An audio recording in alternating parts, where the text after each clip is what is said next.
DJ Ferris. The Chicago, nigga. It's the real one. Hit me.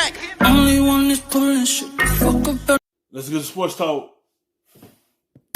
As you look at them right now in an AFC that there are a lot of question marks, do you believe they should have signed Cam Newton? I do, Greeny. I've said that really for a couple months now, and this is one that I'm really struggling with. And obviously there's some variables at play that we don't know about. Like, what is Cam's expectation money-wise and role-wise? Let's throw those out the window since I don't know those. And I sit here and I go, are the Chargers a better football team? Are they a scarier football team with Cam Newton or Tyrod Taylor? And for me, the easy answer is Cam Newton. Tyrod... It just as simple like he is. Once he continues getting hurt, teams are going to hesitate to bring him in. Yeah, they consider bringing him in, but they feel like the easier route is to stick with Tyrod Taylor, and that's someone they trust to be on the field. They ain't going to trust Cam Newton to be on the field the whole year for them. That's why they said we're going to go the easy way and take Tyrod and keep him as our quarterback. And then they drafted Justin Herbert to be the guy after they move on for Tyrod Taylor. Taylor's best season is in 2017 where he was 8-6 for the Bills and he threw 14 touchdowns and 2,800 yards. You mean to tell me that you don't think a healthy Cam Newton can give you that plus some? Like plus a lot more?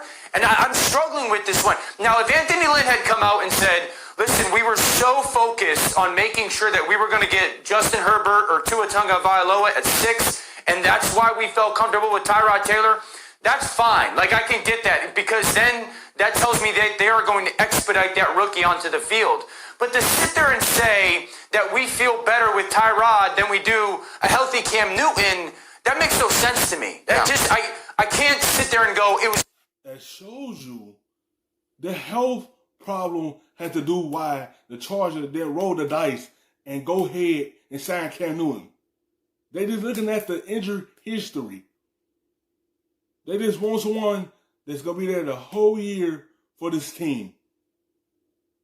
That's the only reason Tyrod Taylor is still the Chargers quarterback, because they feel like he's going to be on the field more than Cam Newton. That's why they didn't sign him. Yeah, they thought about it, but that's all they're looking at is his injury history. Only Tom Brady or no one else, because it's not even a close comparison between the two players. And that's being as the reality is Cam's a much better player than Tyrod.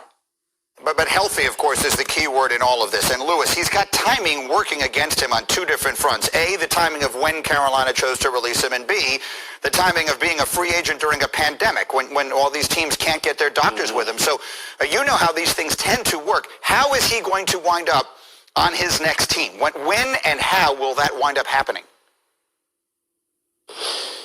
Yeah, it's going to be interesting. I think at this point, it's going to be one of those situations where either... Look, I mean, this could really be something that really drags on into the summer and maybe even to the beginning of the season, and really is a signing that is precipitated by injury. Or it could be one of those situations where Cam lowers his financial demands, and I can't even say what his financial demands are at this point, but he lowers his financial demands, proactively to such a ridiculous level that teams jump into the fray. And then it's about what is the best fit for him at this point. Look, I agree. I thought that LA Chargers should, without a doubt, have signed. Yes, I no doubt they should have signed Cam Newton. They should have went after him, but they didn't. He got to get in a situation that fit everything he does. He got to be around someone that fit all his skill sets. He can't be in a system that don't fit him. He got to be in the right place that fit everything he could do. Him, I think, as Dan said, I think there's no comparison between him and Tyrod Taylor. I think that's just silly to really even have that discussion. And I love Anthony Lynn, but obviously he's familiar with Tyrod, so I understand that situation. But again, fast forwarding to what is the best place for Cam going forward, I think it is all about fit, offensive fit and personality for Hit going forward. And I have said this repeatedly. I've said it on this show.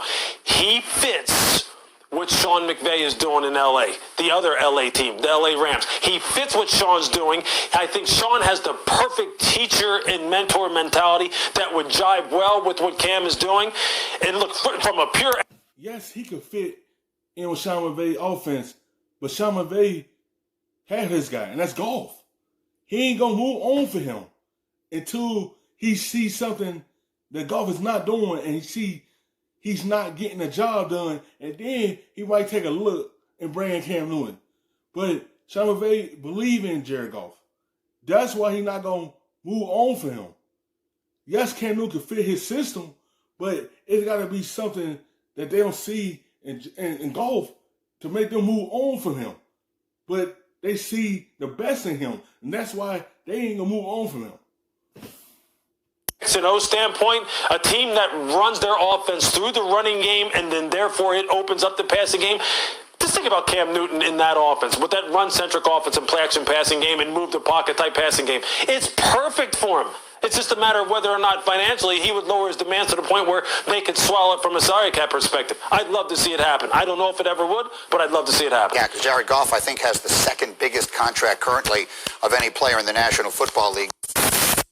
Thank you for watching ESPN on YouTube.